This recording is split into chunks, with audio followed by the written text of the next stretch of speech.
कहा जाता है कि श्रीमद् भगवत गीता में दुनिया की सारी समस्याओं का हल है। तो आप इस वीडियो को ध्यान से सुनिएगा, क्योंकि इस वीडियो में मैंने श्रीमद् भगवत गीता से कुछ श्लोक चुने हैं जो कि मैं आपको इस वीडियो में सुनाऊंगा। तो इस वीडियो को पूरा ध्यान से अर्जुन जी की तरह ज़रूर सुनिएगा। जब अर्जुन जी मोहग्रस्त होकर अपने सारे शस्त्र त्याग देते हैं, तब श्री कृष्ण अर्जुन से बोलते हैं, हे अर्जुन, तुझे इस असमय यह मोह किस हेतु से प्राप्त हुआ? क्योंकि न तो यह श्रेष्ठ पुरुषों द्वारा आचरित है और न स्वर्ग को देने वाला है और न कीर्ति को प्राप्त करने वाला है। इसलिए हे अर्जुन, नपुंसकता को मत प्राप्त हो, तुझमें यह उचित नहीं जान पड़ती। हे परंतप, हृदय की तुच्छ दुर्बलता को त्याग कर युद्ध के लिए खड़ा हो जा। दुखों की प्राप्ति होने पर जिसके मन में उद्वेग नहीं होता, सुखों की प्राप्ति में जो सर्वथा निष्प्रय है तथा जिसके राग, भय और क्रोध नष्ट हो गए हैं, ऐसे मुनि को स्थिर बुद्धि कहा जाता है। जैसे कछुआ सब ओर से अपने अंगों को जैसे समेट लेता है, वैसे ही जब यह पुरुष इंद्रियों के विषयों से इंद्रियों को सब प्रकार से हटा लेता है, तब उसकी बुद्धि स्थिर मानी जाती है। इंद्रियों के द्वारा विषयों को ग्रहण न करने वाले पुरुष भी केवल विषयों को निवृत्त हो जाते हैं, परंतु उनमें रहने वाली आसक्ति निवृत्त नहीं होती। इस स्थिति प्रज्ञ पुरुष को आसक्ति भी परमात्मा साक्षात्कार करके निवृत्त हो जाती है। क्रोध से अत्यंत मूढ़ भाव उत्पन्न हो जाता है, मूढ़ भाव से स्मृति भ्रम हो जाता है, स्मृति भ्रम हो जाने से बुद्धि अर्थात ज्ञान शक्ति का नाश हो जाता है और बुद्धि का नाश हो जाने से यह पुरुष अपनी स्थिति से गिर जाता है। हे पृथापुत्र अर्जुन, जैसे मनुष्य पुराने वस्त्रों को त्याग कर दूसरे नए वस्त्रों को ग्रहण करता है, वैसे ही जीवात्मा पुराने शरीर को त्याग कर दूसरे नए शरीर को प्राप्त होता है। इस आत्मा को न शस्त्र काट सकते हैं, इसको न आग जला सकती है, न पानी भिगो सकता है और न वायु सुखा सकता है। किंतु यदि तू इस आत्मा को सदा जन्मने वाला तथा सदा मरने वाला मानता हो, हे महाबाहो, तो इस प्रकार शोक करने योग्य नहीं है, क्योंकि इस मान्यता के अनुसार जन्मे हुए की मृत्यु निश्चित है और मरे हुए का जन्म निश्चित है। इससे भी इस बिना उपाय वाले विषय में तू शोक करने योग्य नहीं है। हे अर्जुन, संपूर्ण प्राणी जन्म से पहले अप्रकट थे और मरने के बाद भी अप्रकट होने वाले हैं, केवल बीच में ही प्रकट हैं। फिर भी ऐसी स्थिति पर क्या शोक करना? जिस प्रकार सर्वत्र व्याप्त आकाश सूक्ष्म होने के कारण लिप्त नहीं होता, वैसे ही देह में सर्वत्र स्थित आत्मा निर्गुण होने के कारण देह के गुणों से लिप्त नहीं होता। जिस प्रकार एक ही सूर्य संपूर्ण ब्रह्मांड को प्रकाशित करता है, उसी प्रकार एक ही आत्मा संपूर्ण क्षेत्र को प्रकाशित करता है। रजोगुण से उत्पन्न हुआ यह काम ही क्रोध है। यह बहुत खाने वाला अर्थात भोगों से कभी न आघाने वाला और बड़ा पापी है। इसको ही तू इस विषय में वैरी जान। जिस प्रकार धुएं से अग्नि और मैल से दर्पण ढका रहता है और जिस तरह जेर से गर्भ ढका रहता है, वैसे ही उस काम के द्वारा यह ज्ञान भी ढका रहता है। और हे अर्जुन, इस अग्नि के समान कभी ना पूर्ण होने वाले काम रूपी ज्ञानियों के नित्य वैरी के द्वारा मनुष्यों का ज्ञान ढका रहता है। इंद्रियां, मन और बुद्धि यह सब इसके वास स्थान कहे जाते हैं। यह काम इन मन, बुद्धि और इंद्रियों के द्वारा ही ज्ञान को आच्छादित करके जीवात्मा को मोहित करता है। इसलिए हे अर्जुन, तू पहले इंद्रियों को वश में करके इस ज्ञान और विज्ञान के नाश करने वाले महान पापी काम को अवश्य ही बलपूर्वक मार डाल।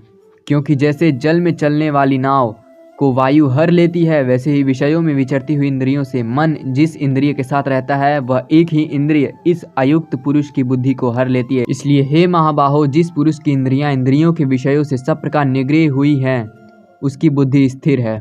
इस प्रकार बुद्धि से अर्थात सूक्ष्म, बलवान और अत्यंत श्रेष्ठ आत्मा को जानकर और बुद्धि के द्वारा मन को वश में करके हे महाबाहो, तो इस काम रूपी दुर्जय शत्रु को मार डाल। तेज, क्षमा, धैर्य, बाहर की शुद्धि एवं किसी में भी शत्रु भाव का न होना और अपने में पूज्यता के अभिमान का अभाव, ये सब हे अर्जुन दैवी संपदा को लेकर उत्पन्न हुए पुरुषों के लक्षण हैं। हे पार्थ, दम्भ, घमंड और अभिमान तथा क्रोध, कठोरता और अज्ञान भी ये सब असुरी संपदा को लेकर उत्पन्न हुए व्यक्तियों के लक्षण हैं। दैवी संपदा मुक्ति के लिए और असुरी संपदा बांधने के लिए मानी गई है। इसलिए हे अर्जुन, तू शोक मत कर, क्योंकि तू दैवीय संपदा को लेकर उत्पन्न हुआ है। असुरी संपदा वाले लोग मृत्यु पर्यंत रहने वाले, असंख्य चिंताओं का आश्रय लेने वाले, विषय भोगों के भोगने वाले, विषय भोगों में तत्पर रहने वाले और इतना ही सुख है इस प्रकार मानने वाले होते हैं। वे आशा की सैकड़ों फांसियों में बंधे हुए मनुष्य काम क्रोध परायण होकर विषय भोगों के लिए अन्यायपूर्वक धनादि पदार्थों का संग्रह करने की चेष्टा करते हैं। वे सोचा करते हैं कि मैंने आज यह प्राप्त कर लिया है, अब मैं इस मनोरथ को प्राप्त कर लूँगा, मेरे पास यह इतना धन है और फिर मैं यह हो जाऊँगा। वह शत्रु मेरे द्वारा मारा गया है, उन दूसरे शत्रुओं को भी मैं मार डालूंगा। मैं ही ईश्वर हूँ, ऐश्वर्य को भोगने वाला हूँ, मैं सब सिद्धियों से युक्त हूँ, बलवान तथा सुखी हूँ, मैं बड़ा धनी हूँ, मैं बड़े कुटुंब का हूँ, मेरे समान दूसरा कौन है। मैं यज्ञ करूँगा, दान करूँगा। इस प्रकार अज्ञान से मोहित रहने वाले तथा अनेक प्रकार से भ्रमित चित्त वाले, मोह रूप जाल से समावृत और विषय भोगों में अत्यंत आसक्त आसुरी लोग महान अपवित्र नरक में गिरते हैं। वे अपने आप को ही श्रेष्ठ मानने वाले घमंडी पुरुष धन और मान के मद से युक्त होकर केवल नाम मात्र के यज्ञों द्वारा पाखंड से शास्त्र विधि रहित यजन करते हैं। वे अहंकार, बल, घमंड और कामना और क्रोध आदि के पारायण और दूसरों की निंदा करने वाले पुरुष अपने और दूसरों के शरीर में मुझ अंतर्यामी से द्वेष करने वाले होते हैं। काम, क्रोध तथा लोभ ये 3 प्रकार के नरक के द्वार आत्मा का नाश करने वाले अर्थात उसको अधोगति में ले जाने वाले हैं।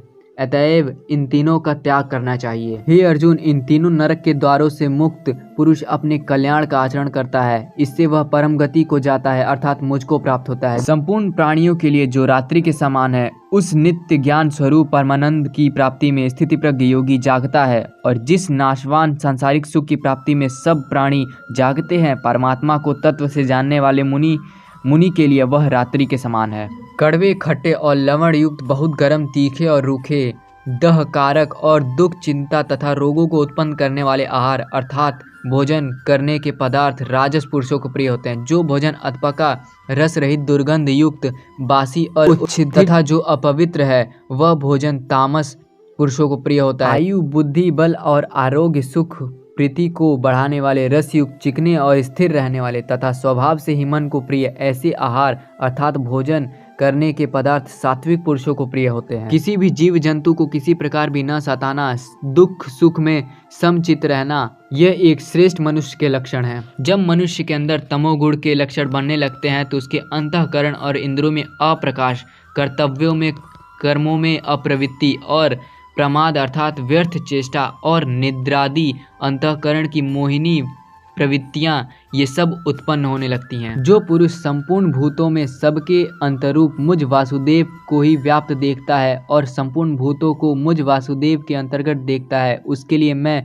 अदृश्य नहीं होता और वह मेरे लिए अदृश्य नहीं होता। हे अर्जुन, जो योगी अपनी भांति संपूर्ण भूतों में सम देखता है और सुख अथवा दुखों में भी सब में सम देखता है, वह योगी परम श्रेष्ठ माना गया है। यह स्थिर न रहने वाला और चंचल मन जिस शाब्दिक विषय के निमित्त संसार में विचरता है, उस विषय से रोककर यानी हटाकर इसे बार बार परमात्मा में ही निरुद्ध करें।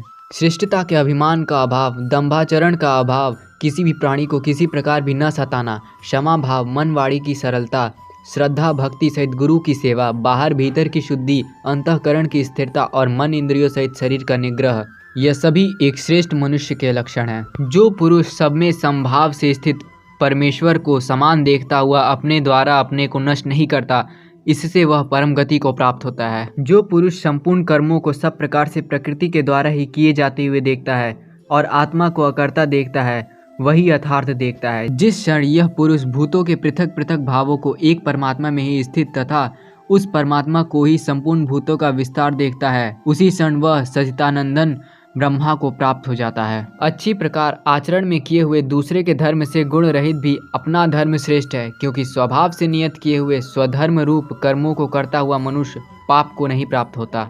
जो मूढ़ बुद्धि मनुष्य समस्त इंद्रियों को हठपूर्वक ऊपर से रोककर मन से उन इंद्रियों के विषयों का चिंतन करता रहता है, वह मिथ्याचारी अर्थात दंभी कहा जाता है। किंतु हे अर्जुन, जो पुरुष मन से इंद्रियों को वश में करके अनासक्त हुआ समस्त इंद्रियों द्वारा कर्मों का आचरण करता है, वही श्रेष्ठ है। हे भारत, जब जब धर्म की हानि और अधर्म की वृद्धि हुई है, तब तब ही मैं अपने रूप को रचता हूँ अर्थात साकार रूप से लोगों के सम्मुख प्रकट होता हूँ। इस प्रकार यह गोपनीय से भी अति गोपनीय ज्ञान मैंने तुझसे कह दिया। अब तू इस रहस्य युक्त ज्ञान को पूर्णतः भलीभांति विचार कर, जैसे चाहे वैसे ही कर। और अंत में श्री कृष्ण अर्जुन से कहते हैं, हे पार्थ, क्या तूने इसे एकाग्रचित होकर श्रवण किया? और हे धनंजय, क्या तेरा अज्ञान जनित मोह नष्ट हो गया? और अर्जुन बोलते हैं, हाँ श्री कृष्ण, मेरा अज्ञान जनित मोह नष्ट हो गया। तो दोस्तों हमने अपनी पूरी कोशिश की कि आपको शुद्ध गीता का शुद्ध श्लोक आपको पूरा पढ़कर सुनाया जाए। जितना हो सके हमने अच्छे से अच्छे श्लोक आपको सुनाए। वैसे तो सारे श्लोक अच्छे हैं पर हमने चुनिंदा श्लोक आपको सुनाए।